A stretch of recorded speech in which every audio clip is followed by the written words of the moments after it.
मुंबईमध्ये काँग्रेस नेत्यांचं अदानींविरोधात आंदोलन सुरू आहे। स्मार्ट मीटर आणि वाढत्या वीज बिलाविरोधात हे आंदोलन करण्यात येतंय। बीकेसीतील डीसीपी कार्यालय इथे काँग्रेस नेत्यांचं धरणे आंदोलन सुरू आहे। खासदार वर्षा गायकवाड, आमदार असलम शेख, माजी आमदार नसीम खान हे देखील आता या आंदोलनात सहभागी झाल्याचं पाहायला मिळतंय। त्यामुळे मोठी बातमी आता समोर येतेय। मुंबईमध्ये काँग्रेस नेत्यांचं अदानींविरोधात हे आंदोलन करण्यात येतंय।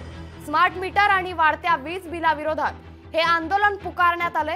बीकेसी मधील डीसीपी कार्यालयात काँग्रेस नेत्यांनी आता हे धरणे आंदोलनाला सुरुवात केली। यावेळी खासदार वर्षा गायकवाड, आमदार असलम शेख आणि माजी आमदार नसीम खान हे देखील या आंदोलनात सहभागी असल्याचं पाहायला मिळतंय। त्यामुळे ही एक्सक्लुझिव्ह दृश्य आपण पाहतोय। मुंबईमध्ये काँग्रेस नेत्यांनी अदानींविरोधात आता आंदोलन पुकारलंय। स्मार्ट मीटर आणि वाढत्या वीज बिलाविरोधात हे आंदोलन करण्यात येतंय। तर बीकेसीतील डीसीपी कार्यालयात काँग्रेस नेत्यांचं हे धरणे आंदोलन सध्या आपण पाहतोय। यामध्ये खासदार वर्षा गायकवाड, आमदार असलम शेख आणि माजी आमदार नसीम खान देखील उपस्थित असल्याचं पाहायला मिळतंय। त्यामुळे आता अदानींविरोधात एकंदर काँग्रेस पक्ष हा आक्रमक झाल्याचं पाहायला मिळतंय। मुंबईमध्ये काँग्रेस नेत्यांनी अदानींविरोधात हे आंदोलन पुकारलेलं आहे।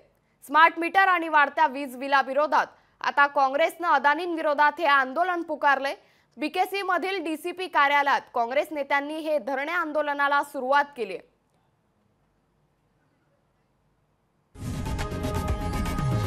लोकशाही मराठी ऐका, पहा, जागरूक रहा।